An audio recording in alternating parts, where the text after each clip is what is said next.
What is up? It is Wednesday night here on Dynasty Pylon.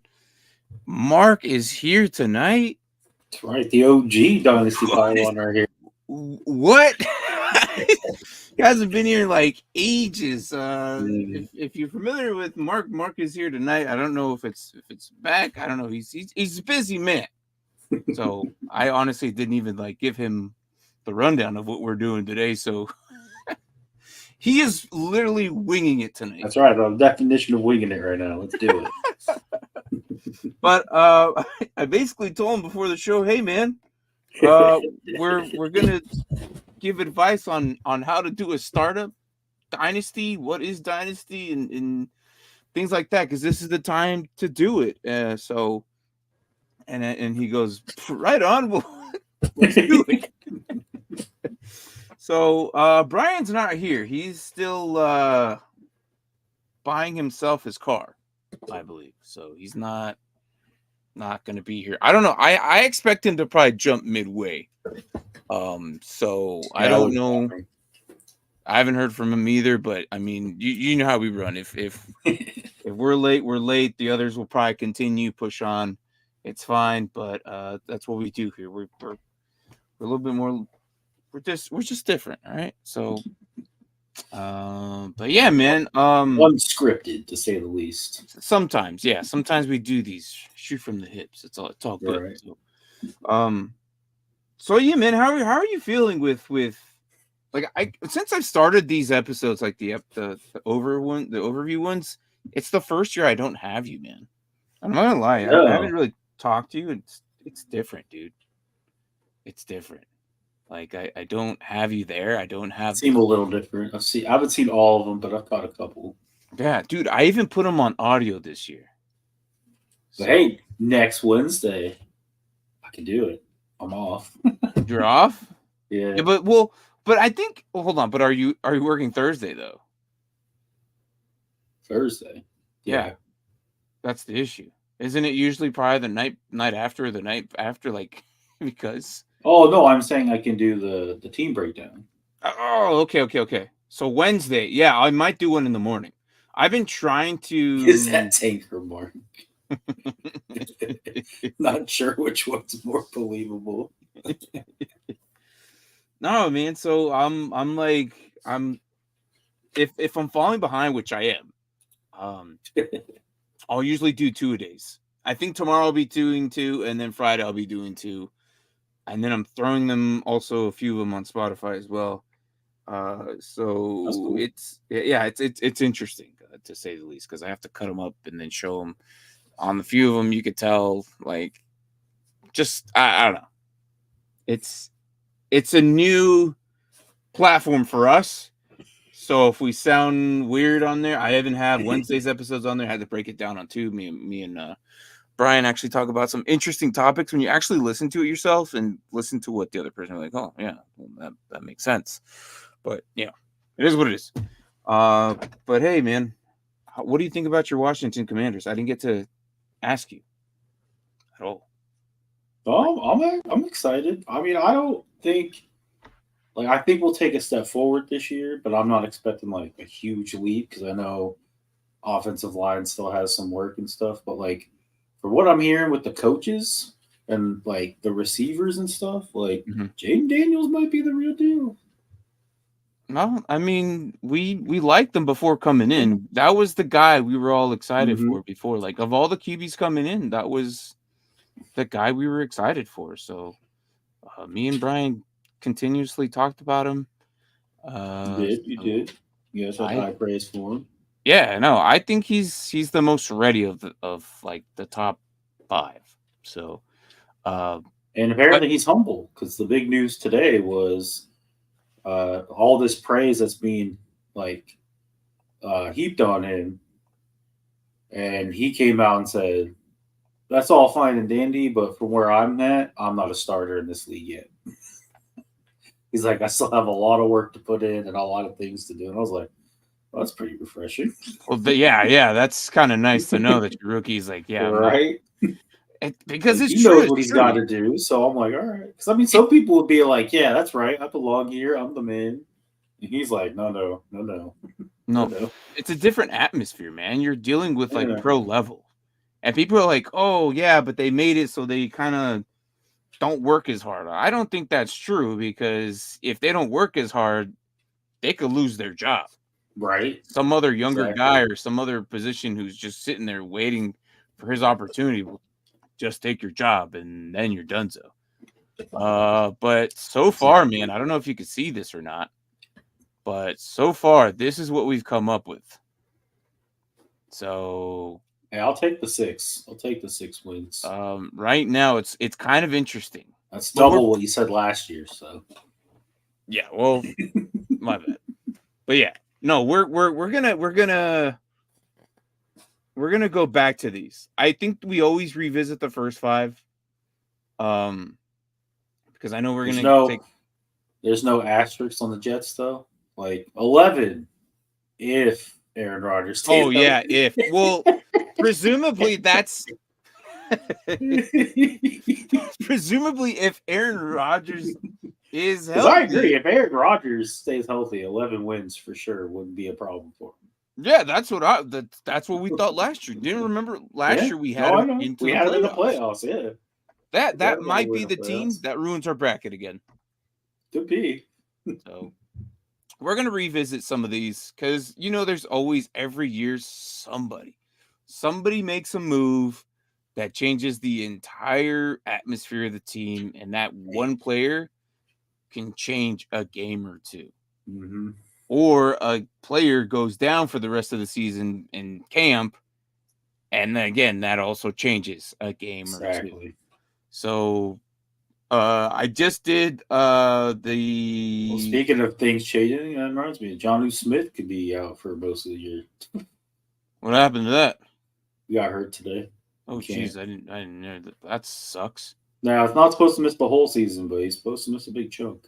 That's kind of impactful, man. Like Johnny Smith is a big No, key I asset. agree. So but yeah, so far we gave the Bears 9, you guys 6. It's awfully generous. I mean, I don't think they'll be a lot lower than that, but I still have 9 seems like that high. Well, last year they were 7, which is kind of surprising. Yeah, That's what I said. I was thinking like, I guess I shouldn't say way too. It's not way high. I was thinking like 8, but 9, 8, 9. It's about the same thing. So yeah. it's not that. So that's why we kind of went with 9. 9. I can take that. Some were defense would be higher pretty than others. scary. So yeah. Yeah, some were higher than others. I think my 8 kind of lowered it. But again, this year we're doing it differently. This year we're doing it community based. So we're averaging on how many answers I get, and then we're putting into the poll. So today we did the Broncos, and only 3 of us had answers. I got a 6 from Tua, a 6 from Tua, a 4 or 5 from Derpy, I think, and I gave him a 3 for the Broncos. And so average out, we went to 4. So that was today's. That was earlier this morning, and we've been kind of doing it so far. They don't look too far off. Normally it's just you and me. So I'll say most of these actually. I mean, like I said, Washington at 6. That's about what I know Bryan's over here hyping us up to get 9, but I was like, I wish. I still need to see how you guys develop and work together. There's I agree. That was my concern too, because we have like 25 plus 20, almost 30 new people on the team. Yeah, and that's that, and they still have to like adjust to each other and how like it doesn't just click off the bat. It's a miracle. Sometimes it does, but it's very rare. So what's up, Tua? 6 is good. 6.5 for the Cardinals. That's pretty in the wheelhouse, I think. Yeah, he was also to come back his darkness retreat trip to the moon or wherever. Oh my gosh, and missing that OTAs. Yeah, that's true. He is not at OTAs right he's now. He's gonna miss all of them. But hey, him and Saul are on the same page, so that's all that matters, I guess. Yeah. So hey, okay, man. Definitely agree with the final number of the Broncos. 6 was definitely being nice. Hey, that's what you gave me today. You gave me the 6, and then I know you were at work. You gave me your 6. I was like, all right, you gave me a 6. Actually, you were the highest one with 6. And I think, like I said, Derpy 6 is way too high for the Broncos. I'm sorry. Was a 5, and I gave him a 3. So my 3 lowered it to like I think it was 4.5 or 4, I think. So we kept that at 4. Kind of like the 8.5 for the Chargers. I think that's pretty solid. Yeah, I think they're going to be in the middle of the pack. So far, this is what we've been doing. I mean, 5 for the without you this year. Again, it feels really weird without you. Like I'm just kind of like there's be points where I just want to take my headphones off. There's no point in wearing them, but I just maybe the thing said not on the same page. I don't know. Say what? He said Bobby Saleh didn't seem happy about it at his press conference. Oh, really? Well, at some point they're going to have to deal with it anyways. That's his QB. No, this says Saleh on exact same page with absent Rodgers. I don't know. All right. Well, we got mixed feelings, mixed articles. So yeah. But either way, point made. Rodgers is not going to be there. So, yeah. You, sir, are not going to give me 17-0. If we get to the Dolphins episode and you give me 17-0, I'm not going to count that. I'm going to tell you that right now, too. I'm not. I realistically. That's going to skew everything right there. Realistically, I will not take that into account.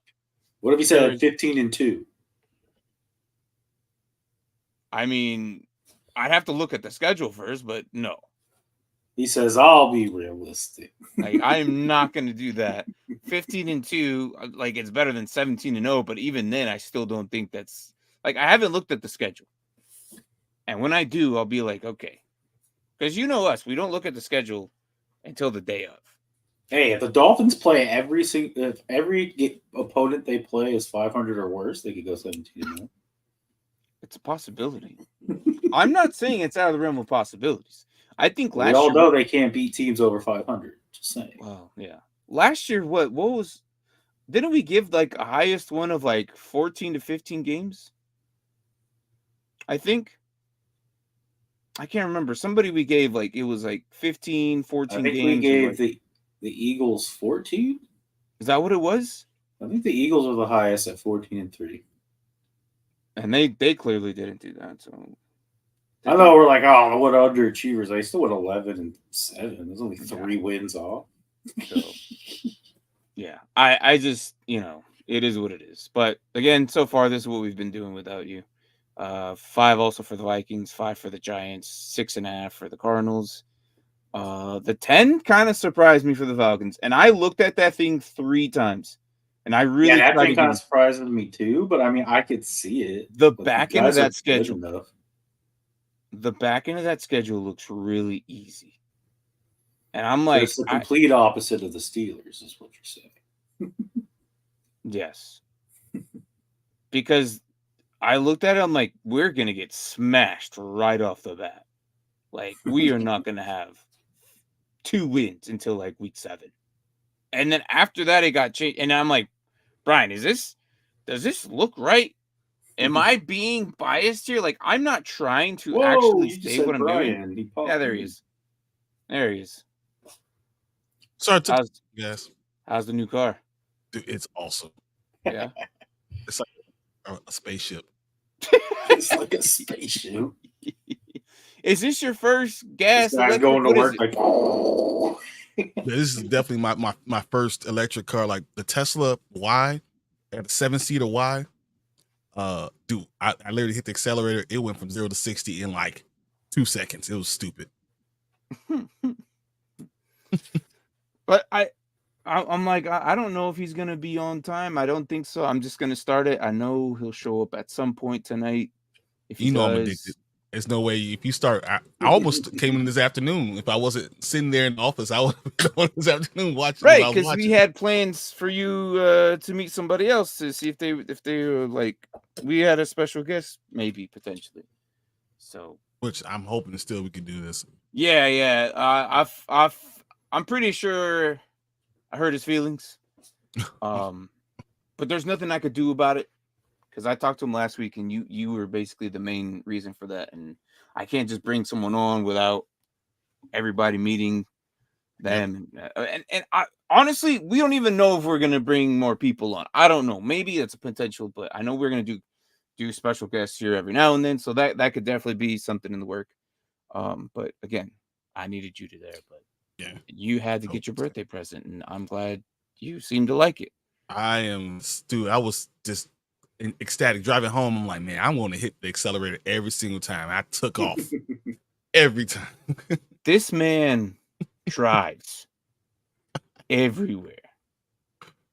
Everywhere. How many miles did you put in that Escalade or whatever the hell that your Tahoe? So the Explorer, when I traded in, was 158,000 miles, and it's a 2018. Yep. That's the kicker. It's madness, bro. I can't believe that, bro. That's madness. Speaking about cars, my car's been in and out of the shop for 4 weeks. Just found out I blow head gaskets at 61,000, and it's a 2,000. Well, hey, look. That means you driving the hell out of it. That's what's going on. What you doing with this Accord? That's crazy, man. I don't, and I'm not judging, but I stay away from Hondas. I feel like they kind of do this, and I don't know if that's your first car or anything, Tula. I don't know, but I've at my family, when they've bought Hondas before, they typically don't really last. Well, and there's Hondas were good. Hyundais, I do have a problem with all the time. There's a joke in my family: Dodges and Hondas are like the Walmarts of the cars. That's just habit. But if you know how to work on the cars, then it's fine. Like, just exactly. The parts are cheap. The parts are cheaper than most cars, and then you have to like throw them in. Like, they're just puzzles. Everything else is like doing brain surgery, and the cost of them are so high. Like, I hate my Nissan Xterra sometimes, but I love it to death. That thing never breaks down, but damn it, when it breaks down, it does. It breaks down. So yeah, there you go. Thank you, Anthony. Hondas are these exactly my point. Like, they're just puzzle pieces. Like, oh, the entire engine's broken. All right, here's another one. But not really. But I mean, but like, it's like an O2 sensor, real easy. Bam, O2 sensors on something else. You got to go through 2-3 parts to remove and get out of the way, and then it's not even just where it's normally at. It's like underneath the wheel well, inside the damn. Nah, bro. Like, you're 100% right though, because I had my Explorer. My Explorer had a water. It was a water pump. The water pump had to be replaced on it. I had to take the entire engine. The entire engine had to be taken out. It wasn't right on top. No. You had to move the engine out to be able to put it in. I was like, what? And then they told me, oh, yeah, the part is $1,800, but the labor is $2,500. Yeah, like, sometimes they're stupid. It's like these cars break down. You don't know the mechanics of it and where everything's at until you actually look at it. Like, no way, I gotta get through that. Like, it sucks, man. So I hear you. I hear Hondas are the easiest, but again, exactly how Anthony said, the cheapest. That's my other car, the BMW. Don't ever rear end a BMW. It's going to sit there for months to get repaired. Yeah. It's interesting. So, look, I'm a NASCAR driver. Oh, but the quality of these engines just aren't. Yeah, they tried hard to meet the engine standards, and the quality is just terrible because of it. And yes, as a Korean who has family members that work on Honda, it's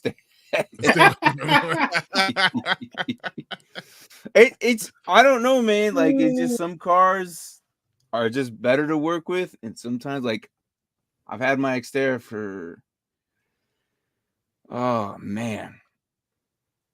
almost 10 years, and it's still going, man. My Miata is a 2000. And I'm like working on it still, and it runs whenever I throw like it doesn't take me that much, but when I have to work on it, it takes me forever. So yeah, but hey, I'm glad you like your car. I'm glad you're gonna save yourself some money, but just be prepared that the money you save is gonna be the money you're gonna end up having to pay for if you need repairs. Oh yeah. Because electric cars do that. You save so much money on gas, but when something breaks, that ain't a cheap part.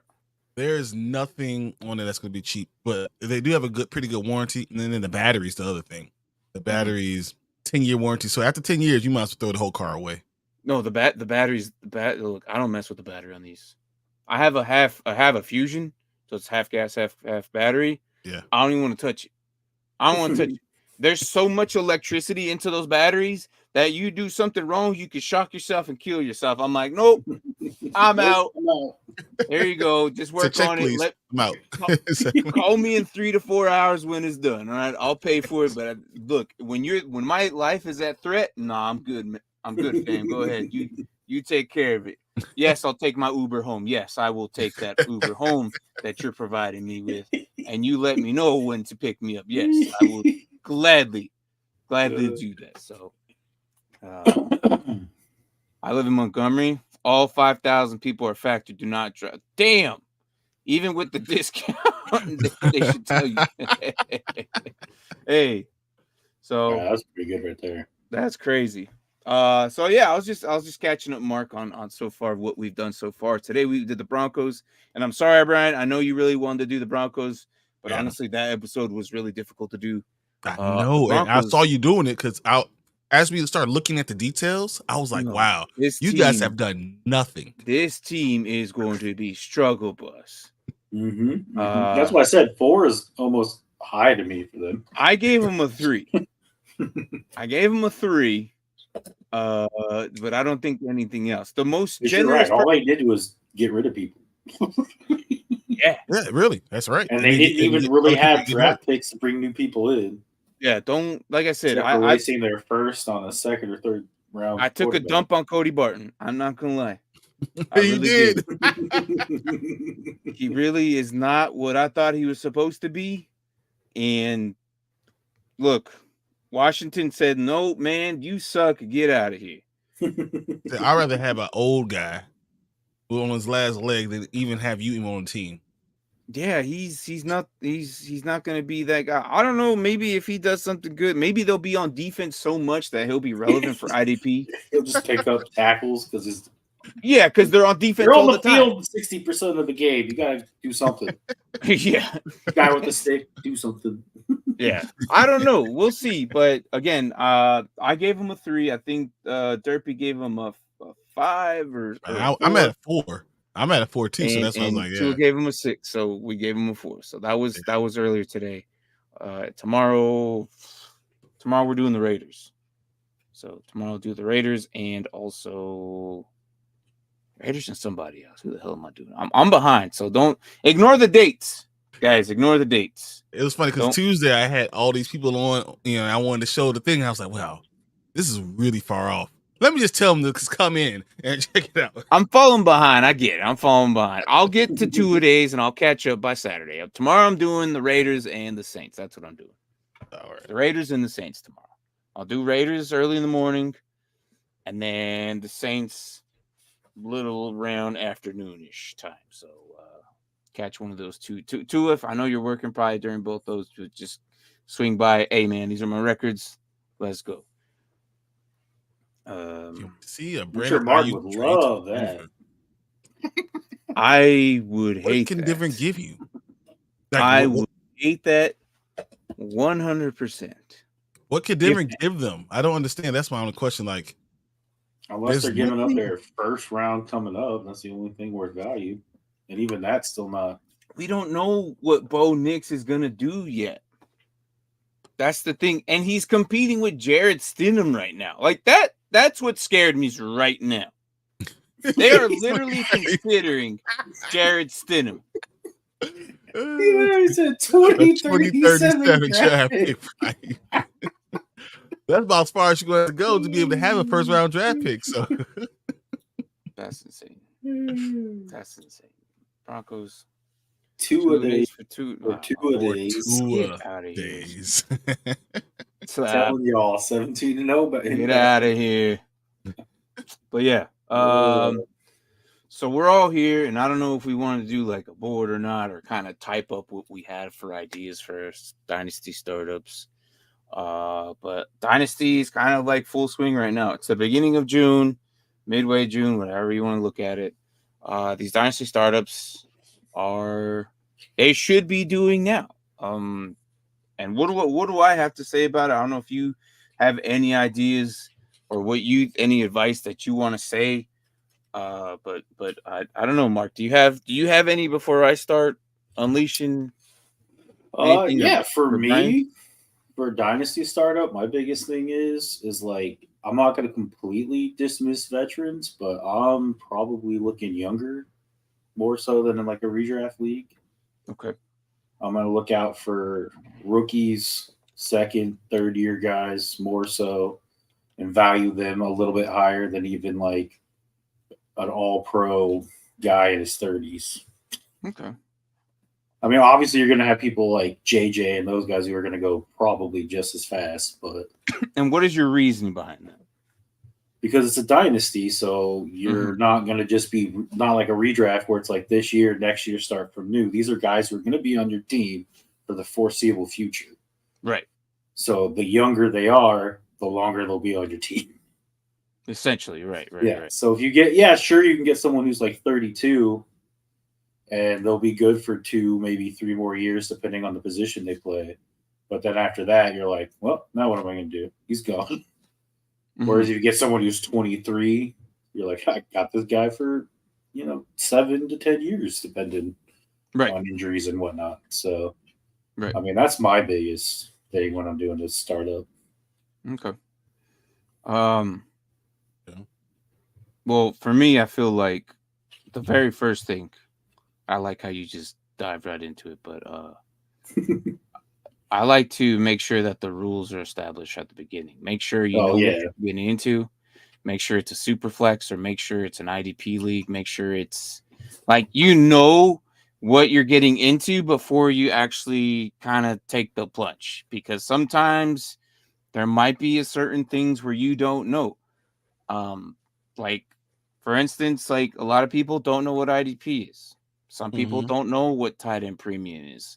There's some people out there that don't play PPR their entire lives, and they finally got into PPR, half PPR. And sometimes they don't know what super flexes are. So be sure you know what you're getting into. And please, for the love of God, if you're going to do a dynasty league, please make it 12 teams. I don't think that 10 is too high powered, and 14, it just seems like it thins out some of your draft picks. You could do, yeah, it does. 14 you could do, but don't make it 16. 16 is like half the league is gone. And if you're gonna do 16, you have to implement IDP in there. Ain't no way you're doing all offense, because there's no relevancy on some of these backups. Like it's just not fun. You always want star players at least somewhere in your roster. Waivers at least makes it more exciting, because the rest of the fantasy community actually keeps up with your actual waivers that's in your waivers. So I feel like 12 is a very good number for most leagues overall. I know some people are too scared to go to 12. Don't be. I know 10 seems like a lot, but don't be scared to do 12. I promise you 12 makes it more challenging, and it really is fun. So don't be scared. Do 12 a free league and then try it out, and then you're like, you know what? I kind of like this, and then do a payout the following year or something. All right, I got a couple questions for you guys. Since this is only my first year, I don't have like any tips or anything like that for me. But when you do a startup, do you believe in doing the startup in February or March? Do a regular draft and then do a rookie draft right after it, or do you want to do one draft and have everybody in at the same time? Just one draft with everybody in it. Yeah, I'd rather wait till after. Like, if you're gonna do a startup, you do it after the rookie draft. Honestly, and I think June is the best time to do it. Like I said, it's the beginning of June, mid-June. You want to do it after the rookie draft. That way, it's all one lump sum at the startup, and that way you know what you're looking at. Everybody's looking at, because otherwise you have people that just don't pay attention, and then they don't know about either what's the supplemental drafts, or do you have to make sure they're in agreement? If you just do the first year, all rosters are full, and then just continuously make it one draft every year rather than making it the supplemental drafts or the rookie drafts. Like, there are leagues out there that do veteran drafts. I do that. Yeah. Yeah. I'm not a big fan of that. I just like doing one draft. Hey, Tua, I see this comment, but where the hell did you? Oh, you said on Sleeper. Damn it. We were looking at Discord. Like, I don't see your stuff. All right. But let me catch up. Braden coming in here with the jokes. His quarterbacks aren't important. Hey, he ain't wrong. Mark rolled into the playoffs like 2 years in a row with Carson Wentz. Look, do not follow that advice. But Mark did successfully make playoffs with Carson Wentz. How he did it, only the fantasy gods will know. When we did our first year, I had Deshaun Watson, who finishes the number 5 quarterback, and then all the accusations came out, and it's been a fun ride since. Yeah. All right. What's up, Zion? But hey, I got Brock Purdy and Jared Goff now, so I got some other questions, guys. But Mark is back. What's up, Zion? Mark is here. Bryan finally made it, so we're good. Yeah. A triple header today. Yeah. So this is how we normally run every Wednesday. It's like we're not overstepping each other too much. But Mark has been busy, so it's been interesting. He's gonna be here next Wednesday as well, so it's good to have him there. Oh, we talking deep leagues? My specialty, 14, 16, 18 man league. Yeah, see, you like doing those. I prefer not to. It's just like, I get it. They could be fun for us degenerates, I guess, if you really love football that much. But sometimes it just, when you listen to fantasy football, like the waivers that typically come out, they're already picked up. So you got to do more research, and I get it. You say that, but our guillotine league that we had, that was 18-man guillotine league, that was a lot of fun. It was a lot of fun. But that's a guillotine league, though. Yeah. Like the first, what? Well, how many did we have? How many starters? 12 starters we had at the time? Yep. They get cut first week, and then everybody has an opportunity to grab a star. So I get it. And then when you barely hold on like I did, like 5 weeks in a row, you get top pick each week. It just doesn't make any sense. I wish I had the Mark just has luck, man. I don't know how you Cucaracha just killing all of us on one leg. No, I did change my team name to La Cucaracha. I was like, I can't die. So you just want us to look at it? I'll look at it once we get done with this. 12 starters on defense. You can easily do draft 16-man leagues. Yeah, but see, if you're doing IDP, like I said, if you're going to do 14, if you're going to do 16 or 18 teams, you have to have IDP. Mm-hmm. Like just offense just makes it's I guess, but why? No, I mean you're going so thin that your second running back is not going to even be. It's not even fun. A starter. You don't have 1 point. Yeah. But yeah, once you get to 18, I'd recommend 11 starters, but 12 could get away with since it's so scarce. Yeah. No, I figured if you're doing 16, 18 man teams,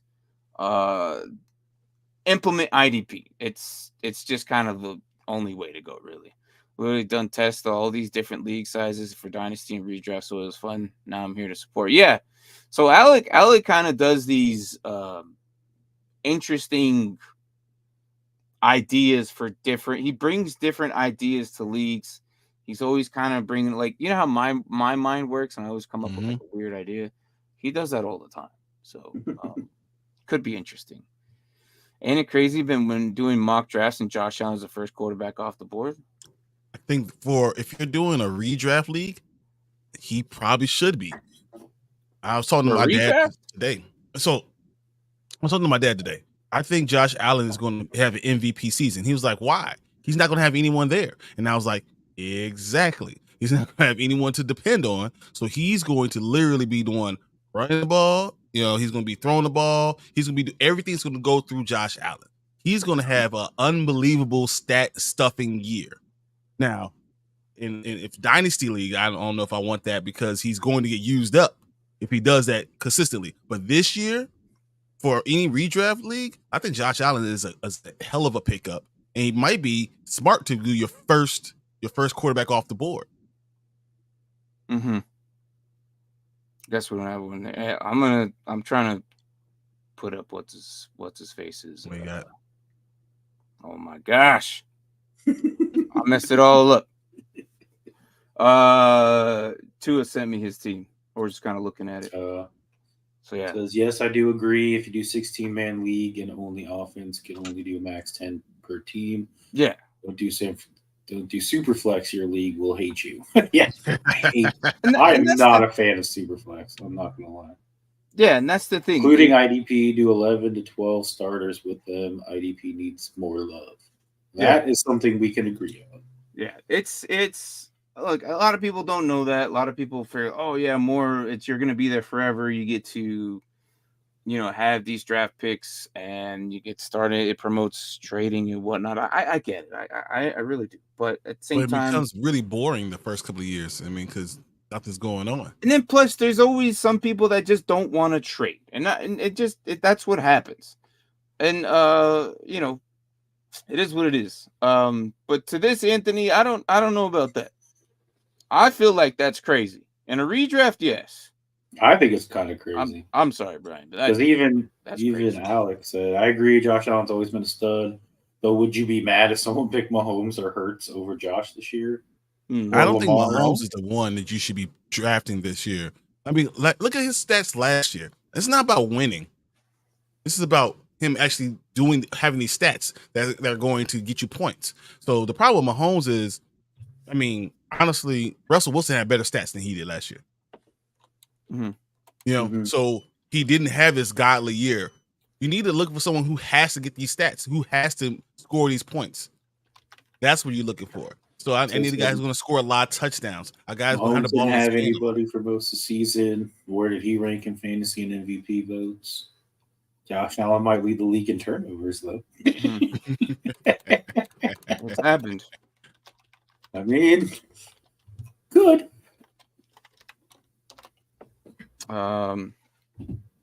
So yeah, I wouldn't be entirely. Did you show this? My bad. Yeah. Yeah, we were just looking at it. I wouldn't necessarily say he has nobody, though. I mean, you already said, although we're a little bit shocked, we'll see how long it lasts, but Chase Claypool's impressing, apparently. They got Coleman, who, just from his press conferences, is already one of my favorite receivers in the NFL. But he's got potential to be really good. You have Kincaid. You got Knox still. They got a decent running back room. Yeah, Curtis Samuel. I mean, Curtis Samuel went over there. He's not, going to be the best, but he's no slouch either. But everything's going to come through Josh. He's going to have a lot of touchdowns. Yeah, he might have a lot of interceptions, but he's going to have a lot of touchdowns. So he's going to score a lot of points for you fantasy wise. Yeah, I know. I think personally the potential is still there. For Jalen Hurts, Mahomes, and Josh, I guess it's going to be depending on preference and how you feel like them. Like me, we all know I'll probably take Josh over them. That's just because I like the way he plays. I like how he is, and I feel like he's very productive. Like he saved me through so many games where I've been falling behind. He puts up a 40 burger. But then Jalen Hurts is consistent with his 20s and 30s, and Mahomes changed with like Saquon being in his backfield. Right. That's a factor too. And Mahomes, well, last year was just an off year, I believe. I think he'll come back and he'll look more human and he'll put up anything between 25 and 35, just like Josh Allen did. So it's going to be interesting on how the way they're all top 3 quarterbacks, right? I mean, that's right.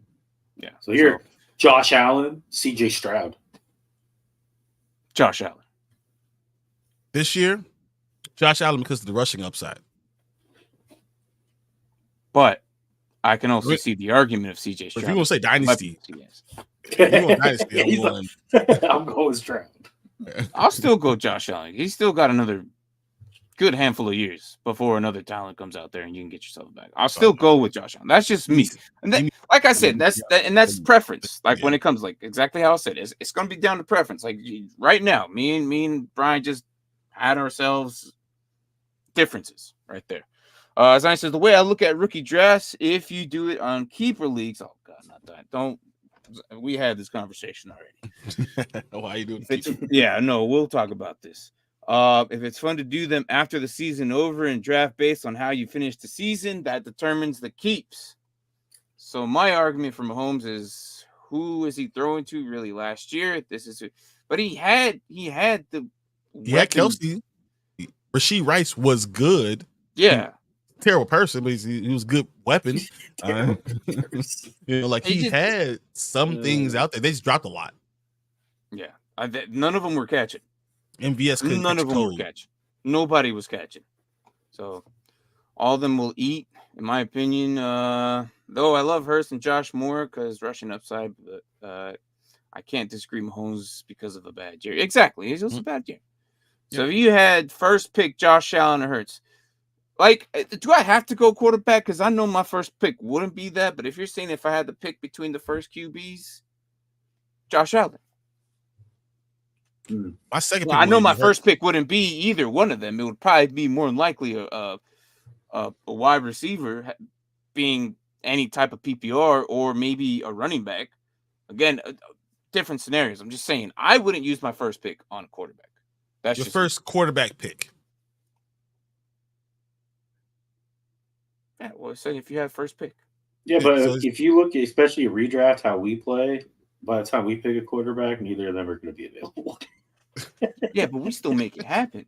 No, I know. I'm just saying, that's not. I mean, I see what Anthony's saying, but for us and the way we play, be wouldn't be an option either way. Yeah. Are you drafting right now, Anthony? I hope not. I would go Lamar over Hurts anyway. I'm telling you, with Saquon in that backfield, I feel like that's going to take away a lot of touchdowns. Derrick Henry. I'm sorry, I couldn't even say that with a straight face. Yeah, I was like, really? Lamar is still getting. I tried, but it just all the touchdowns. Now, where do you think Henry should go? He's going to eat. You think in Dynasty you should wait till pick him up? Chances Benson or Brooks as well, or you want all in young backs? Draft Henry round 3. Well, that's kind of interesting you say that, because Mark earlier said about rookies over veterans in a startup. So we're doing a Dynasty startup this year. I would even, if Henry was there maybe in the 4th or 5th, I might take a chance. He's probably your third running back. You have 2 young guys first, and then your third running back you're looking for is probably Derrick Henry. Yeah, Henry in the 3rd is So I'm still not going high on Henry in a Dynasty, because I know this guy's going to be just good for the time being, and then he's gone. And then I'm scrounging up a freaking running back, and it's going to be a lot harder that way. Anthony goes Hurts. Trusty. Oh, my gosh. No, just asking. They both have the passing and running. Hurts give you more touchdowns. Yeah. The brotherly shove. Man, this guy's bringing up his Eagles love hard in here. I don't think it will be. Will they be able to do it though without Jason Kelsey with his leverage? That's the thing, was he got so low because he's shorter. He's powerful. Though. He was able to go and press, and Hurts was able to go behind him. Without that, and having Saquon in your backfield, why the hell wouldn't you just hand the ball to Saquon and stop trying to get your quarterback hurt? It just doesn't make any sense to me. I feel like Hurts is going to have less rushing touchdowns this year because Saquon's there, and the fact that Jason Kelsey's not. Yeah, I can see that. So let's moving on. So first we said what type of league it is, or second, that was next. But first know what type of league it is, right? Yep. No, I know agree. What type of league it is. Know what you're getting yourself into. Makes Do a little bit more research of what it is. All right. Know how many teams there is.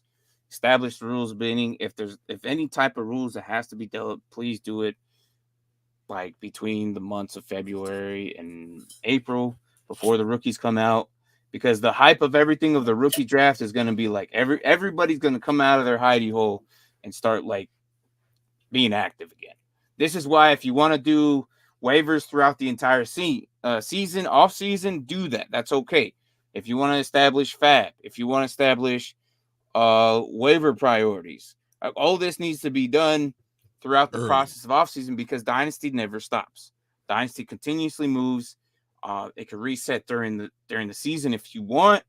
And honestly, what Mark said, rookies over vets, it could be a preference. I would choose a mix between them both. In my opinion, I like to have a balance. between rookies, younger guys, and veterans. And I mean the younger guys is as in like they've been in the league already a year or 2 or 3, but they're already established in their leagues. Because rookies obviously are going to be there for a while, but you don't know if they're going to be bust or pan out or not. Right. Some of them do bust, and it sucks because your draft picks will determine how well the next year's talent comes out, and where are you in the draft? And that's another thing. Like, how are you going to determine the draft? I said, do you do a lottery system? You do could, you suggest, but typically, like for us, what we do, and you don't have to do it the way we do it or not. You could have your own system, but as long as everyone's in agreement on how to do it, for us, we do it. The championship, the top 6 go into the brackets and they work their way out. Depending on how they weed themselves out closer to the championship, is how you determine the draft reverse order. The champion would get. How did we do it the first year though? The same way. Random? No, the same way. Yes, we did it the same way. The champion was always last. I'm talking about the year we started up though. The first startup. Okay. Well, the startup. Yeah. You're right. The startup was random. Was random. Okay. The following here's a fun fact you guys want to know. We actually did our dynasty draft on the NFL fantasy thing and then moved it to sleeper. Yeah. Really? Because not everyone was on sleeper. Yeah. Not everyone was like, and I'm like, listen, we got to go to sleeper. He started it on NFL, and then he's like, you know what? If you want to be in this league, we're going to sleeper. Yeah, it's a way better format. Yeah, you could try MFL, like M for I don't know my name, I don't know, Mahomes, Martin, whatever, like MFL, not NFL, MFL. That's my fantasy league. You could start it there, but the issue is you have to pay, and it's not all that great sometimes. But I do believe the sleeper is your best way to do it. So yeah, that's kind of how I feel like with these startups. Like sleeper's a very good format. You can also do IDP. We do IDP. So it's interesting. So I don't know anything else for you before I continuously move on. No? Okay. All right. Another thing I also suggest is, like I said, at the end of the season, how you determine your draft order. If you want, you can have the losers bracket and the winners bracket, of course, unless you do it by points or if you do it certain ways to have the team medium, which is another win for if you beat half the league, you get another win. Kind of determines your record by that way, which could be good. Not entirely bad. I kind of did some leagues like that, and I actually kind of liked it. It determines towards the end of the back of the year. But as for us, the top 6 go into the championship. The champion gets the last pick. Why? Because they won. But recently, we just made a change recently, and we all like it pretty much. I like the way it came out. Like say you lose your first round. Then you still have another week, right? Between you and the other loser, but you're still in the winning brackets, will get the 7th pick. Vice versa also with the 10th and 9th pick. So if you get a 3rd or 4th, those guys, that way their season's not just done. They can fight for one more spot ahead in the draft for next year's pick. That's how I kind of do it for 7 and 8. The losers of the first week go into 7 and 8. That following week, they can battle for the 7th pick. Just give them something a little bit more to look forward to, rather than just, hey, you lost and you scored less points. You are now 7, or you are now 8. And then they have nothing to look forward to the following week because they're just done. And also goes for the 9 and 10. So if you get 9 or 10, again, have them face off for the following week on championship week. They're going to play. They're going to have a week. They can set up their entire lineup, have them fight for the 9th spot. And it just gives them a little incentive for the following week. That way they're just not ending the entire season right there and then. And as for the losers, well, that's a whole survival thing we do for them. 50 figure something out for your losers. Make it fun for them. Yeah, what do we do for our losers, Bryan? Shut up. Yeah, please tell us. What do we do for our losers? See this? Explain the losers bracket. You see this? This is my toilet bowl. This is so the losers bracket goes like this. Okay, so you don't make the playoffs. We have a loser bracket. All the people that didn't make it to the playoffs are in that bracket. If you win, you're good. All right. If you lose, you go to the next round, and it keeps on going all the way till you get to the toilet bowl. Whoever loses that toilet bowl, doesn't matter what you were your record was in the regular season. That's the person who loses the league, and that's the one who gets this trophy of being the loser. This 3-foot toilet that flushes and looks like crap all the place, and it doesn't matter how good I was in the regular season. Hey, it all matters what you did in the playoffs. You know what? A guy who hadn't won a single game all year. I know exactly. Didn't win a single game. What it does is it keeps you away, but keeps you away from tanking.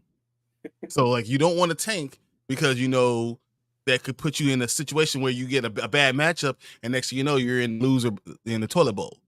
I know. Mm-hmm. Trust me, you don't want to tank. Yeah, I mean, that's also a big rule too for dynasties. You want to make sure that rule is implemented. How you tank, if tanking is even allowed. Some leagues you can tank. Like for ours, you can, but you have to have a starting lineup. You have to have a starting lineup. You can't just like Sunday night, you know you're gonna have to win and pull them off. Like just you set your lineup, leave it. If you know that this guy, like you have to have starters. That's something we've always implemented. You have to have starters in the position. Don't just be throwing like injured dudes in there because you know you're trying to like just give it something. So. What's up? He said, "Yeah, Bryan was basically reverse Giants against the Patriots, kept the guy from going winless all year." Right.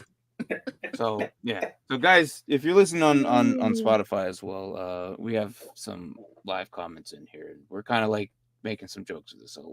So yeah, Bryan basically was reverse Giants against the Patriots. So, but that's what happens. Zion also brings in a good point though. Taxi squad is important. You can determine between 2 guys, 3 guys, 4 guys. I've seen up to even 6 guys, even 10.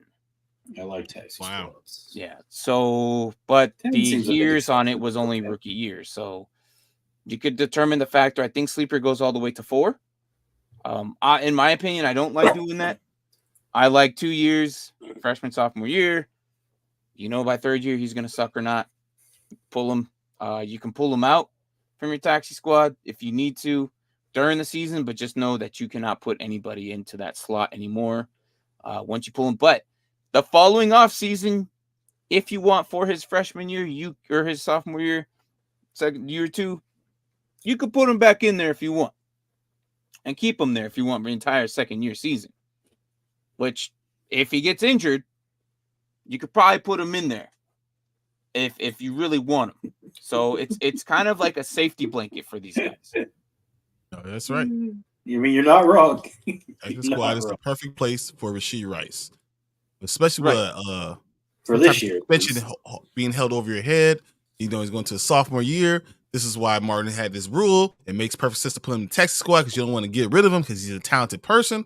But you know, you want to make sure that you have somewhere to put him. So it's important to have a taxi squad, Mm-hmm. Just like it's important to have injured reserve.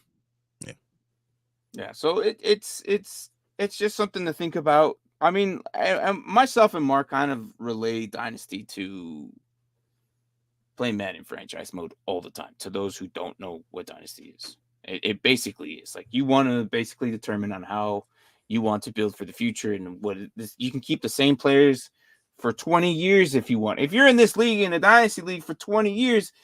And you drafted him year 1, like just remember that you drafted him. Like I'm pretty sure the guy who drafted Frank Gore in his Dynasty League was the happiest guy in the world because Frank Gore never died until like a couple years ago, right? He still might come back now. You never know. He was still relevant, and when and you know they retire, and have a retirement rule too. This one's important. Have a retirement rule. Guys come back. I don't know if Aaron Donald's going to come back, and if you play IDP, be sure you put that rule in there that team that he retired on, as long as he's on that roster, what we do is as long as he's on the roster at the time of retirement, that team has full rights for the next 2 seasons in case he comes out of retirement. That's kind of like Gronk. We almost called it the Gronk rule, but we didn't. It was just the retirement rule. I didn't want to call it the Gronk rule. That just sounded stupid. Because that's exactly what he did. He came back and he played for the damn 2 years Tampa Bay too.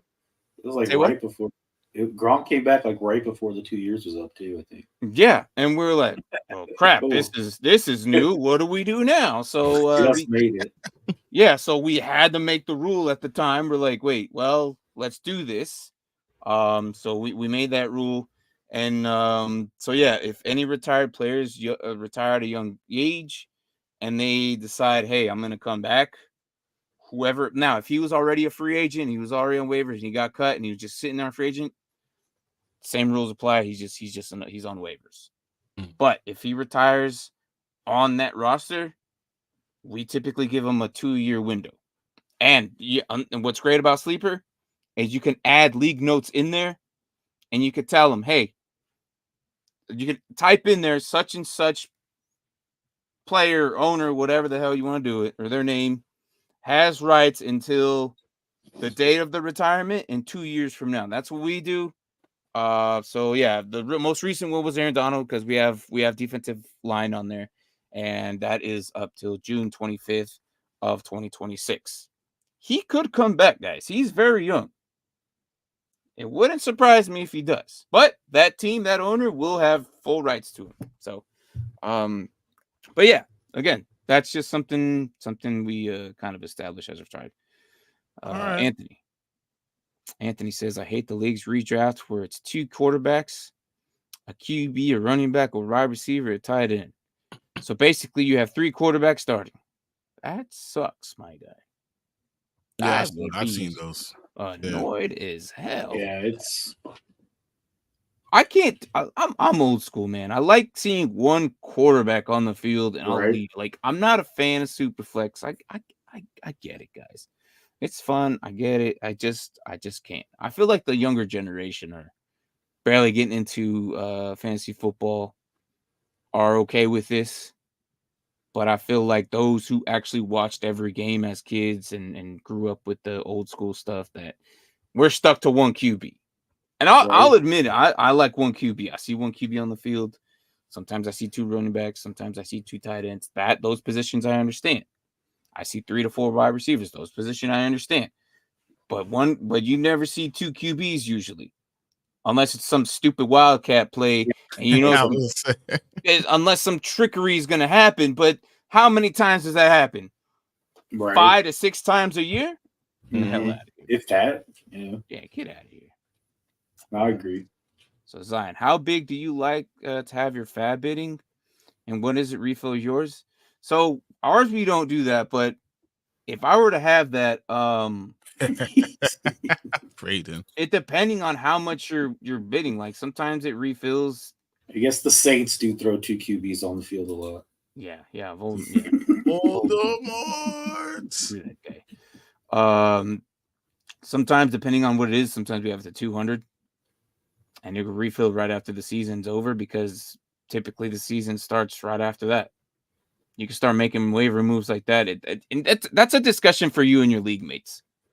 Is that free agent auction bidding? There is some leagues that had 1,000. Jesus. Yeah. So I'm not big on auction drafts and all that. But free agent auction bidding is okay. Is it like 1,000 for the year or 1,000? No, 1,000 for the year. Okay. 250 for the year, 500 for the year. Like that's determined on you. Depending on what the price you set, that's how much they use for the year. And then once it's gone, it's gone. And it refills at the end of the season or near free agency time of NFL time. Like that's something we don't really do. So I can't really typically answer that. but that's kind of like how most leagues run it, like what I just said. But yeah, so even Tua came in here. Never Tua been says into we have auction. 1,000 in my league.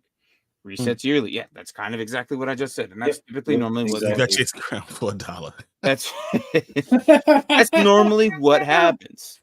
That's normally what happens.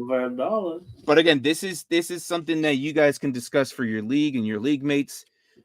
Please make sure they know what it is before everyone gets deep dives into what Fab is. It could be fun. For me, I mean, Rasta does it. Rasta told me last time, I think it was Tuesday, yesterday, that they do Fab. Yeah, look, see, there's another one. Here we have Zion coming in 200 to 300. Yeah, see, I mentioned both of these numbers. So yeah, 200 to 300, 1,000. Some leagues do 4 or 5. Like that varies. That's difference between you guys. Either way, you know that the price of certain players are going to cost something.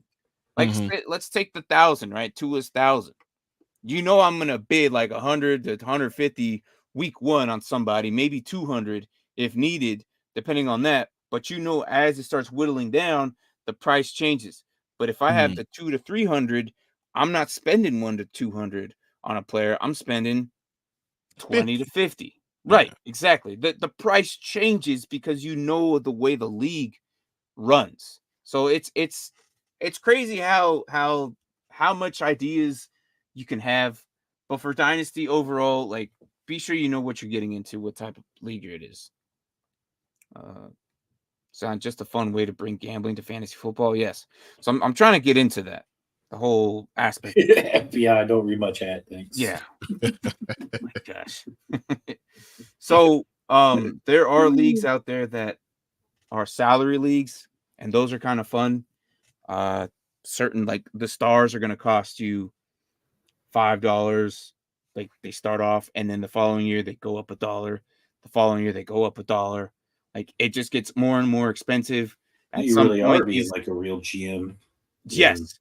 So and you're given a salary cap goes up. You're given a cap of 200, so you have to try and fill up your entire team with the money that you have. Waivers, kind of, you have to spend how much you want. So yeah, it's such a big process.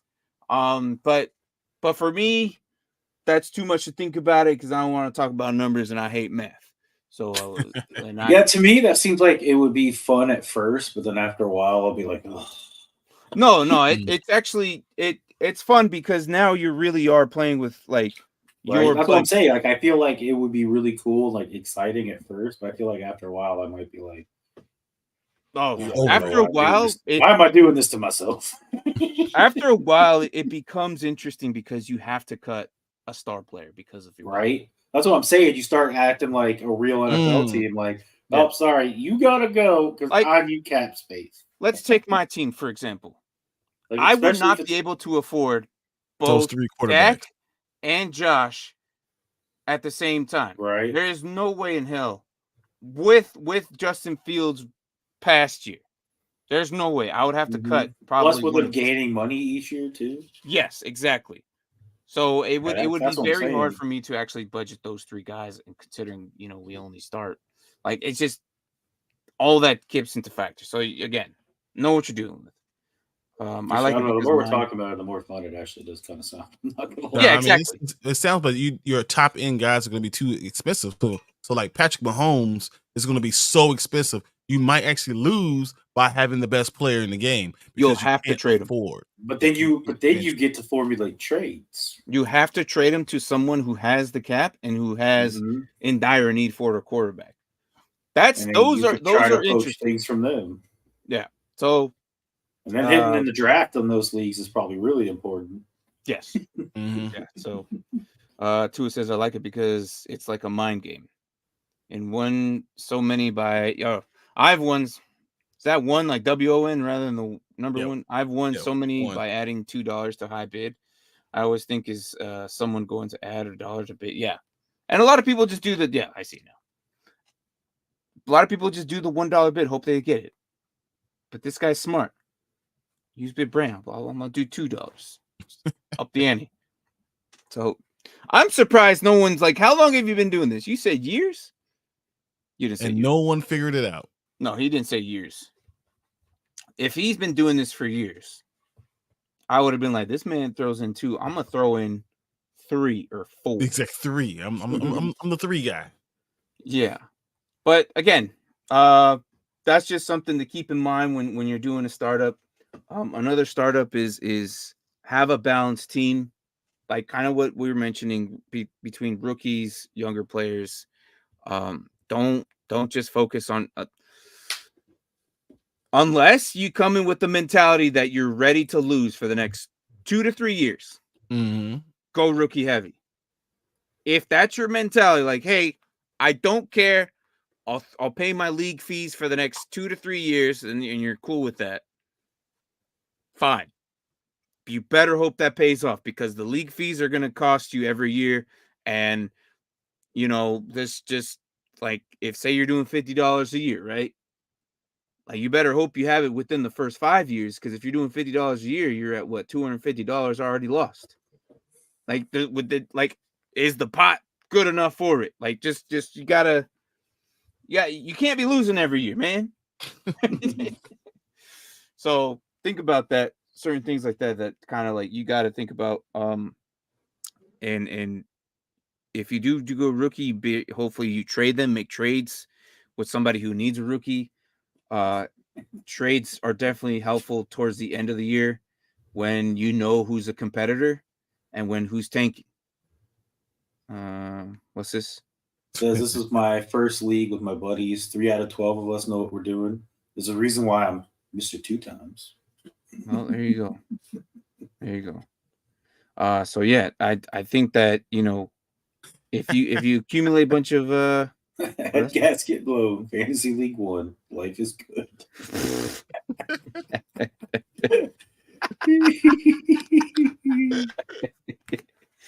I hope you get that fixed, man. I really do. But yeah, so the good thing about if you go with rookie heavy mentality is everyone's going to want to offer you good trade picks for the future. You could flip these rookies for 2 firsts, multiple seconds, right, a handful of thirds. Okay. Which betters you later in the future. That you can accumulate more rookies as you get on, but keep the ones you really want and the stars that are probably going to progress. The iffy ones you could probably want to trade right away, maybe.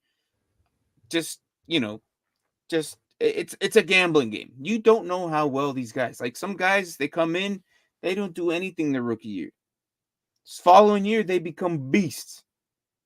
And then they're stars. And guess what? You just traded him away last year because he didn't really do anything. And then the guys laughing to the bank with whoever you just traded to.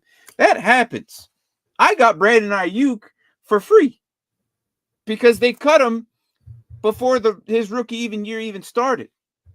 And trust me, I'm loving this because now Brandon Ayuk is like the most after solid wide receiver this year, and he barely got in his 4 year. Like this is what happens. I'll never forget that. I cannot believe someone dropped Hunter Renfrow for freaking Ayuk that year. Yeah, Hunter Renfrow that year. What? Yes, rookie year, not a single snap, and they dropped him. So it's just things like that. So I don't. What else do I got that I could think I had a question. What would you guys do for someone like JJ Watt? So like JJ Watt. Yeah, What do so you like mean? because Retired he's 3 already. years, he's retired exactly. But So- he was talking about it. Yeah, he would just be a free agent. He's a free So agent. he just come as a free agent. So if he passed the 3 year mark, then you just let him be a free agent. Yes, after the 2 year mark. So we have the 2 year rule. Yeah, we have a 2 year. Yeah. Anthony coming in. So Tua, an all Madden playing the beginner mode. Yeah, basically. So I mean, kind of what I'm getting. But yeah. hey, So, you can get into a league like that. All the power to you, I guess. I mean, those are just key prime examples of what you want to look at. Look at the scoring. The scoring determines how you draft. It's a full PPR. You might want to lean receiver heavy over any other position. The tight end premiums definitely give tight ends the advantage over all the freaking positions. But it gives value to the tight end. Like these are things you got to look at in your draft. As for rookie drafts coming in, And I know that this is the time to do them. June is probably the perfect time. We're doing OTAs. People are getting buzz on how well they're doing there. People getting hurt and they're gone for the season. Like, do you still want to go after them? Maybe in a late round draft pick to see if you can throw them in taxi squad if they're eligible. Stuff like that. So, and you can never have too many backups in the same position. Dynasty leagues, you want to get ahead of the waiver wire. Sometimes you want to think about that later on. It's just kind of like knowledge that people kind of just don't think about, or they just don't consider. Like right now, you could probably look up for your backups if your waivers are open. Go for it. Do that right now. I don't know. Like if you have CMC right now, right? We just had this joke in our league the other day. CMC got the cover, and then someone else went to the CMC owner and said, "Hey, you thinking about getting the backup?" And they're like, "Well, they can consider it. They don't have to, but there's that league. It's the Madden joke." So again, I wasn't too worried. I didn't care. I still started Josh Allen last year. I think it's the Madden joke is funny and all, but it was just unfortunate for that decade of years. So yeah, I feel like I'm all mad and playing the training sessions to get boosts during the weeks. Jesus, those are those booster cards, right? Yeah, that's pretty. I'm not too familiar with this. I stopped playing Madden years ago. Mark, you would know this. Yeah, it's just like mini games you can play to boost your players' attributes for the next game. Yeah. I've got a question with the tight end premium. Okay. On how you would tackle a draft.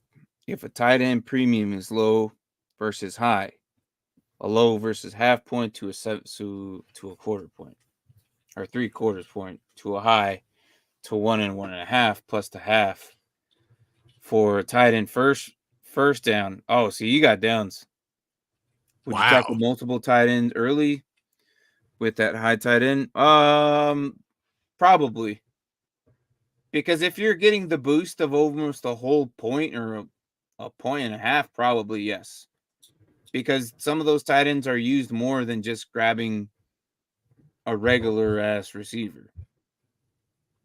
Some of these guys make up for that. That 1.5 point is probably more than 3 or 4 receptions to that receiver. You get 3 receptions to a tight end and a touchdown. You're going to get what? 18 points? Is that count that? I mean, that's a point and a half. Probably, depending on the yards. Yeah. Depending on the yards, depending on the yards, points per reception as well. Because considering it, most leagues are now half, right? Like it's just kind of way the. Well, actually, most leagues are now full. Oh yeah, most leagues are now. Most leagues are full, but there are still halves, and it's just the way. Yeah, and we just went to half. So we just went to half. I don't necessarily always been a fan of the reception points, but the league is changing. The league, and I'm talking not by fantasy, I'm talking about the league itself is changing to high-powered offenses again. The whole defense aspect is like good. Receivers, yeah. So we're going into that high fast speedsters that it's kind of changing. So keep it to half PPR is fine, I guess. But for this, I would go after a tight end premium. That's why I was kind of happy Christian McCaffrey. Well, one, it's been the first time since Peyton Hillis was on the cover, or running back was on the cover of Madden. I don't know if you knew that. What? But two, Peyton Hillis? Wow. Yeah, that was the last time a running back was on the cover of Madden. And that was like 11 years ago, 12 years ago, something like that. But I also feel like this is probably the last time we have a running back on the cover of Madden for the foreseeable future. Yeah. What was the Deion Sanders year? Didn't they have like a special edition to that one? Or yeah, wasn't there like a 20-year anniversary one and they had Sanders on there, or they had like some I don't know. Nick, I could be wrong. Don't listen to me. I don't play Madden. I'll trust your word over mine. No, trust me. Don't. I stopped playing Madden so long ago because they never changed the franchise mode that I gave up on it 100%. I have until Apparently I it hear was this anything close different. to being Jay Jetta on the cover. Yeah, kind of should have been. Signify the shift. Right? Should have been. CMC got the signify the cover shift. because it was a charity case for the not well, man. Not winning the MVP. Nah. I mean, he should have won it though, as opposed to grabbing what? Oh yeah. Okay, so this addition to that, I'm still grabbing a tight end. Any type of tight end premium that high, right? over the normal, yeah. With the first downs, yeah, I'm grabbing a tight end over, yeah, probably first round for sure. I can see Tua making a rule if QBs get sacked. Wow, this might 10 points. We have -1. I was gonna say we have negative points. Yeah, we have a full point for negative on getting your quarterback sacked. A -1. That's just about. It's -1 plus yards though, isn't it? No, or the yards not on it. Okay. No, the yards. Well, the yard. It doesn't give me the option on the yards. No. If it did, well, actually, no. You're right. It is plus the yards because it's considered a carry. See, okay. So you're not wrong. It does work with the algorithm off rushing because then it counts as a rush rather than. No, yeah, you're right. My bad. I thought that was just. Is it now? That's just this year that's happening. This year we changed it to. So it used to be the yards half. Now it's the yards full. Full, yeah. So if your quarterback gets sacked 9 times. So if Justin Fields gets or someone gets sacked for negative, 20 yards. Hey, those are the greatest, man. If you have an IDP player that makes a 20-yard sack, oh man, you got a mad chunk of points right there.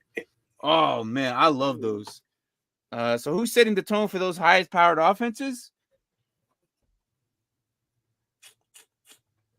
I want to say like the key playmakers would be the QBs. Is that where you're? Yeah. Tua. Have to be. Is that where you're coming in? So he's coming for Tua. That's what he's. I was gonna say. Trying to get us to say it. Yeah, I was gonna say. I'm pretty sure he's trying to get us to say Tua. The Dolphins are prime for it. If that's what you want to hear, is that what you want to hear? That's what he's speedsters fishing for. Yeah, I know. So yeah, I'm thinking of grabbing Kelsey, Kincaid, or Pitts, and then Ingram.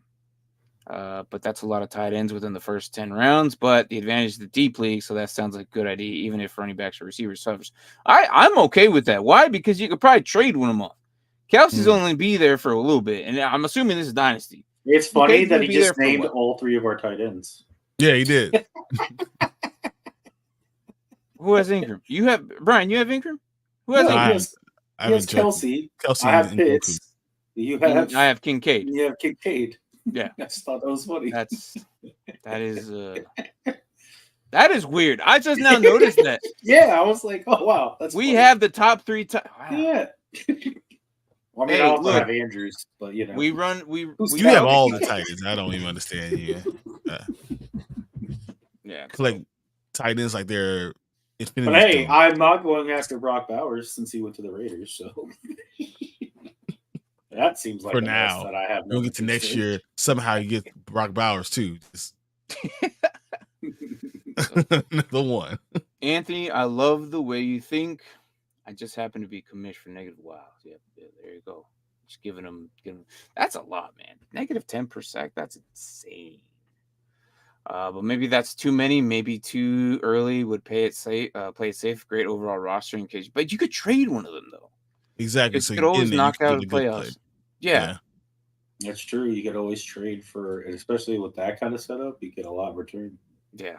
My league, I'll take all guys on my teams assemble the title. Wow. There you go. Yeah. The tight end Avengers. But depending on how many flex spots you have, you could probably throw them all in there. I don't know. Like some leagues they don't have wide receiver spots. They have WRT, WRT, WRT, WRT. 4 spots of WRT. What is that? Receiver, running back, tight end. 4 down. It's insane. I was like, hey, look, who needs a running back at that point? Just get a bunch of pass catchers. Wherever's the best player, you put on 1 point PPR, then hell, Yeah. I won't even get it right. The hell with team what up you a need. bunch of If them it's with going to your be quarterbacks that WRT you have. across the board after your QBs, man, you just get best players available, man. I don't care. It's just the way it is. So yeah, I'm trying to think of what other like key things of starting up a dynasty factors. Another thing is like is don't do supplemental drafts, man. That's just me. You could do them if you want. I don't like doing them. Just makes it easier. Just make one draft. Throw the veterans in there, throw the rookies in there, and just if you got to cut players, you got to cut players. Some leagues you don't cut players until after the draft, and then it's all a fighting frenzy for waivers. In our league, we make cuts before the draft, and you better try and get your guy back. That's just kind of like an aspect of money wise of cap room and whatever. You just don't have it. Try and get them back if you can. If not, somebody else will snag them. But again, when it comes to the draft, I think I've redrafted maybe 1 to 2 guys back onto my rosters just because I felt like I needed other dudes over him. So that's kind of what today's consensus of Dynasty is. It's just advice. If you're starting one up, I don't. Maybe if you have any questions outside of that, I don't know how to. I'll answer them. I just don't know how to think of them right now. So yeah. Points wise, again, that's up to your league mates. Like you've all done fantasy football, 4 points, 6 points, up to you. Negative points, IDPs, up to you. For us, we have yards for sacks for our IDP players. 1 points per tackles, 1 points per pass deflections. The interception yards is still at 10, but it's like double the amount of an interception is up to like 2 or 4. I can't remember. It's because it's 2 to 4. We changed it a lot this year. Like defense this year is going to be big.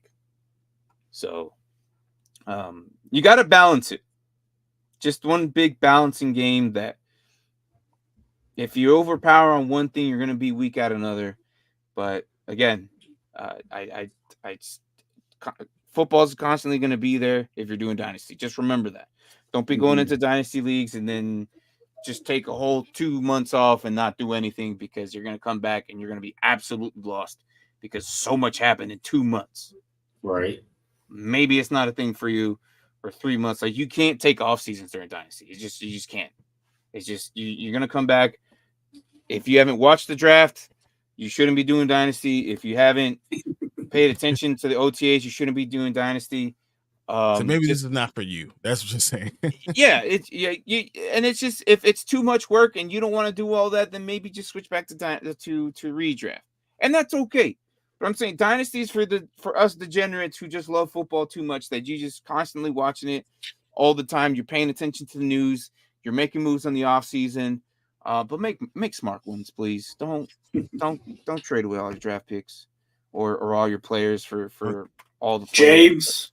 Or give them all to the number one guy in the league and let him continue to be the number one guy. Okay, yeah. I wasn't gonna say all that, but I was gonna say don't trade all your players for a bunch of picks either because you need those players to develop. Also, yes, it's nice to have a bunch of picks. I get it, but sometimes those picks aren't really good because next year, right, if you get a second now, what if that player wins? That second's going to be like the 23rd pick, not the 13th. 13th. So think about that. Not just that, but the picks you get, you got to hope that they work out. You might draft somebody who plays 2 years in the NFL and then is gone. Right. So you're like, cool, I got that guy. Got rid of this guy who's like an all-pro for this first-round pick that got me nothing. Also, don't trade all your draft picks either. Like it's all a balancing game. Yep. It's all a balancing game, and it's all a patient game. If you're impatient, good luck. Maybe at some point you'll learn how to figure it out, but your league will develop and your team will develop. Overall, it's fun. It's basically Madden franchise mode in your pocket. That's how we've always said it. and that's how we're gonna keep advertising it. So, I got nothing else. If you want to leave comments, go ahead. We'll answer them. At least, well, probably I will get to them, but leave them in Discord. Leave them on the comments on YouTube or even on Spotify if you're listening to this in your car. But yeah, please come in. Bryan, Mark, I don't know. Do you have anything else? I felt like I was just educating everyone today. Right. I got one thing, and then I'm done. I saw something that kind of blew my mind a little bit and kind of influenced who I might cut next. I don't know for sure. I hadn't done the research with our league necessarily. And I know this position's kind of going away in a lot of leagues, but I know we personally have this position still. But I'm talking about kickers. Mhm. Please, for the love of God, if you're doing a startup league or a redraft, just wait till the last round to draft a kicker. Because I'm going to tell you something right now. Someone literally went through hundreds of leagues and averaged out the points for all the kickers. Aubrey was the number 1 kicker overall. Justin Tucker was the number 3 kicker. The difference of average points per week between the two was 2. 2 points. That's insane. The difference between Justin Tucker at 3 and the 12th ranked kicker, average per week was 0.8. Wow. 0.8 points.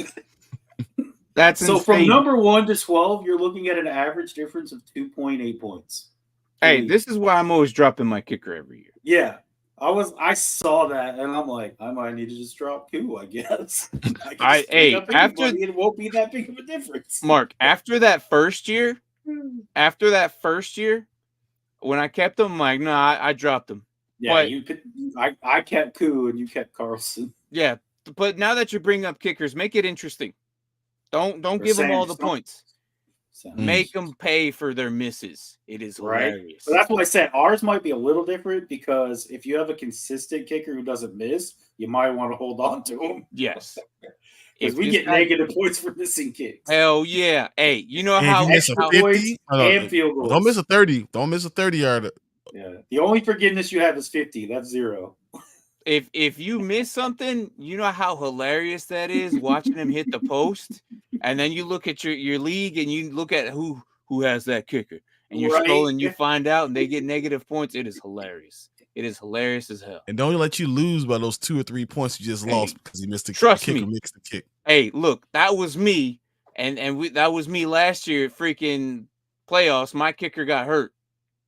All I needed was 1 freaking field goal, and he decided to have a groin injury, and I lost my 7th pick, and now I'm back at the 108. You're welcome, Bryan. What is with you and groin injuries costing you things? I don't know, man. Look, they just don't know. I pick players that have groin injuries, and it's just my luck. I don't get it with that area. I don't know. What's up, Kadani? Coming in. I just saw that about kickers, and I was like, good Lord. Yeah. But yeah, have negative points if you're doing kickers. It's funny. Yeah. It's funny. Yeah. So that kind of what you're saying, it may or may not affect us. But imagine a matchup where you're like losing by 2 and someone's going for the game-winning kick and they miss it from 30 yards. Hell yeah. Yeah. Just Ooh, that's awful. Like on Monday Night Football too. This is the last game of the week. lost by a kick, but then you that'd be great. You know how funny that would be, man. This is why I love our negative rule. You imagine man. Just like please miss. Yeah, I love that negative rule. All right, so what up, guys? I'm still wondering where I should put y'all on my roster. Hey, look, man. Hey, I'm the 104. You're the coach. I'm a 104, man. 104 right here. That's Kadani, you're the coach. That's your locker room, not mine. You can determine on that. We just do what you tell us to do. It's the 103 right here. There's the 101, guys. I don't know about all that.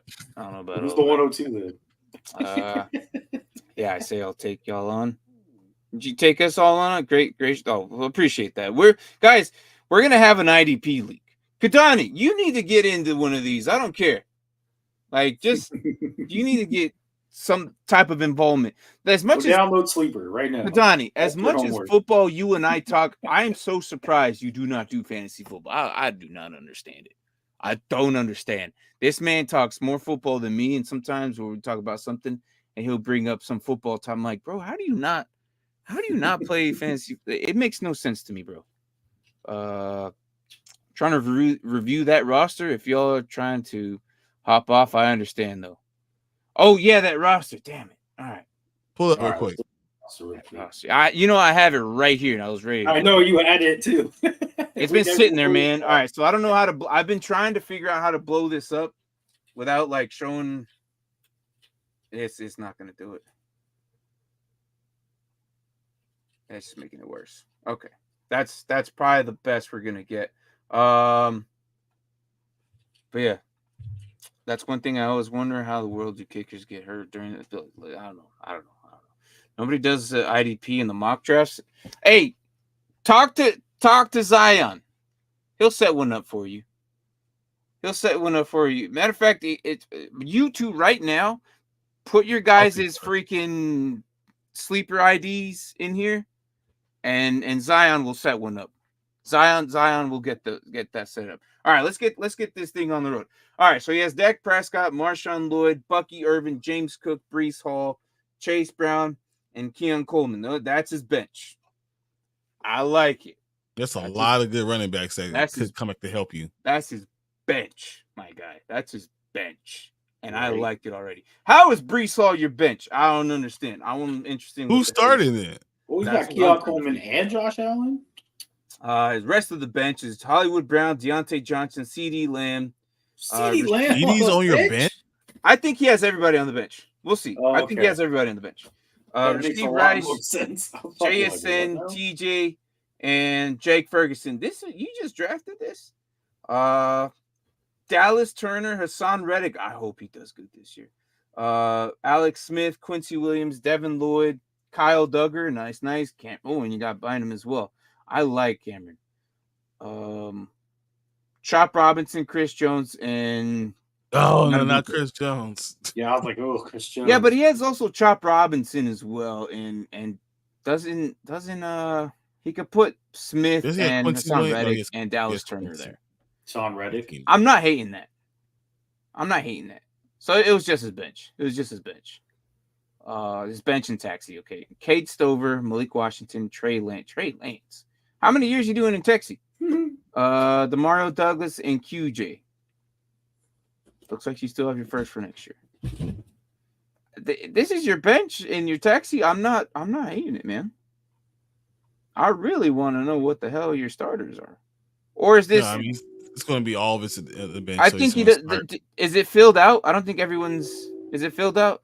Everyone is on the bench except for Josh Allen. This team is in on year 3. Oh, okay. Oh, okay. So he does have Josh Allen's the starter and everybody else on the bench. Yes. Okay. Gotcha. Okay. It's hard to hate that team. Anthony likes Bryan likes. Damn it, there's too many people. But Bryan loves Marshawn Lloyd. I'm still kind of weird about him. I think he could be a really good pickup. Still weird about him. You're going to still start. You're going to go with Breece Hall and James Cook. Yeah, but Chase Brown could be a sneaky, really good pick too. Yeah. His starters are probably CD Lamb, Deontay, Hollywood, maybe even JSN get in there. Ferguson and Hawk. Hawk's probably going to be gone for the first week or two, maybe. They say about week 3 should be. Yeah, I think Ferguson's going to be your starter. Even then, Ferguson might be the main starter because you have Dak. You have no quarterback. You have no quarterback over Minnesota, so you don't know what's going to happen. Oh yeah. What I'm saying with Hawkinson, you're not going to start Hawkinson. What's going on in Minnesota? I like your defense, man. I think Devin Lloyd. He's got Chop Robinson and Dallas Turner. Yeah, I know. Yeah. Yeah, there you go. Zion does these mock drafts. He comes with some pretty cool, amazing ones. So add him up. Philadelphia. Did you really? Oh, Philadelphia. I thought that said Philly. Like, damn, you really got that name. Philadelphia. There you go. Miss me on Sleeper. I'll send you the invite. There you go. Guys, he does them all the time. He's a really good dude. I talked to him already. So also we'll be starting up a podcast where I got concept strategies and how commissioner set up unique fans. Yeah. That is very true. So I want these guys to meet him. We'll have like a conversation. I know Bryan didn't even get to show up until like 30 minutes right into now. the show. So, and then Mark, I there's a surprise. He showed up today. So I was like, hell, I really thought I was going to do the episode tonight alone. So, I couldn't let that happen. I would have just said, all right, I'll be back tomorrow for the car. Stop what you're doing right there. Put the pen away. Put that paper in your file cabinet. I'll be back tomorrow morning. Exactly. I'll see you in the morning. Gotta go. You taking forever to give me my better yet, he just goes into the car and puts the camera on. He's like, all right, guys, I'm here. On the car, he hasn't even... Don't worry, it's driving itself. It's driving itself. But yeah, man, Bryan, so that's why you really got the... No, just kidding. It's officially yours. Drove it off the lot and everything, right? Like it's in the garage, already ready to go. Well, guys, that's his birthday present to myself. Himself. So congratulations. I hope that saves you some money, especially with the position that you're in. And I really hope that that's enjoyable. Like it's hilarious because I have like 14 miles on it right now. And I'm thinking like in 2 years, I'm going to have like 214 miles. 200,014 miles. I mean. We don't discuss how much he drives. I'm surprised he didn't go electric years ago. Guys, he's been driving gas for the past 3-4 years on this job. I'm like, why didn't you do... I don't understand your reason. I like spending $180 a week on gas. I like it, I guess. It's crazy. But yeah, Tua, I like this team. I really do. So other than Trey Lance, but hey, if that goes down, maybe he puts up 15 points for you. I don't know. But you'd have to suit up first. Well, yeah, but I don't know. But hey, other than that, though, but to be honest, with all those picks right there, my most favorite one, I ain't gonna lie, and it's gonna be a very big surprise, is Cade Stover. I love that man. That man is awesome. All right, look him up. I'm telling you, that dude is an athlete. Gas? What? Gas electric? Yeah. Is that a peasant? Yeah, electric. Yeah. Hey, this guy drives a lot, so kind of needed it. But guys, we're almost about that 2 hour mark, almost, and I ain't trying to do 2 hours. I got other things. Do they actually come to your house and install the charging thing in like your garage?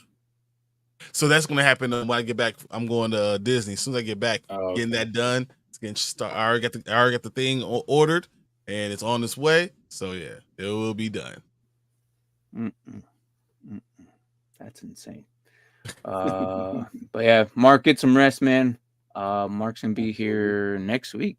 He's gonna do an episode with me. Hell yeah! Yeah, next Wednesday. Yeah, it's gonna be exciting. Yeah, so.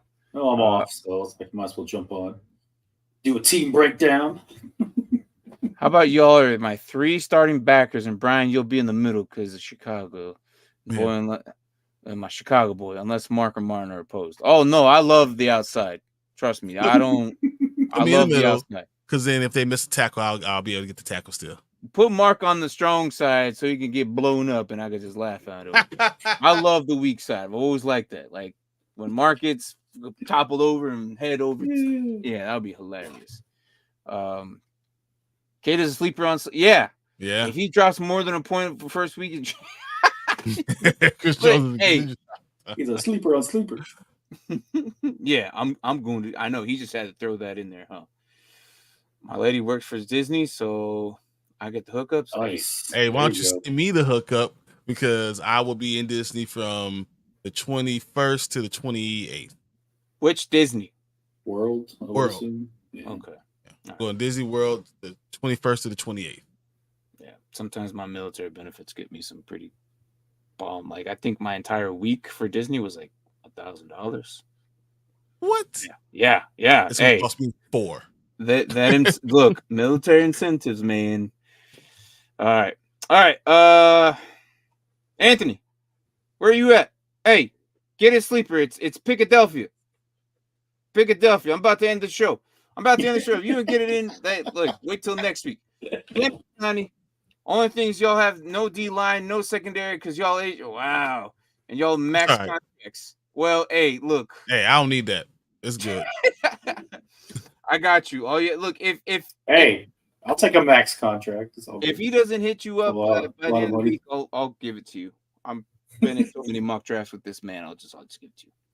So yeah, I'm not reading that. I'm not reading that every episode. Oh, I'm God. just not doing it. I'm sorry. I'm sorry. Take back the friend request. Take back. I'm just kidding. All right, guys. No more comments. I'm not reading no more. I gotta get the hell out of here, guys. Tomorrow we're gonna do the Raiders and also. I don't know if you can see my helmet back here. Well, yeah, we're doing the Colts. No, Saints. No, Saints. Raiders and Saints. Raiders and Saints. Saints. Raiders I will and do Saints. both of them tomorrow, no matter what it costs me. I will do tomorrow, regardless of what happens tomorrow. Okay, that's a promise.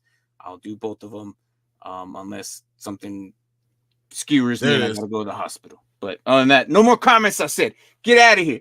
Go away. Go have dinner. Good morning, good evening, good night, wherever the hell you guys are at. Thanks for watching. I love every single one of you guys. I don't care. I'm not reading it. I'm not reading it. Minimum crap. Nope. I damn it. I hate You that. just read it. I did read it. Dang it. Look, I saw it. I had to read it. It just came out. All right. Get out of here.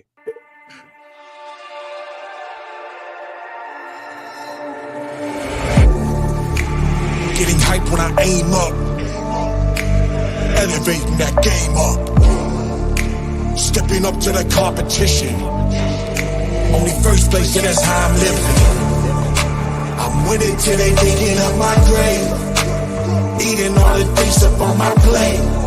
Game face when I step up in the place. I was born and when I watched me elevate.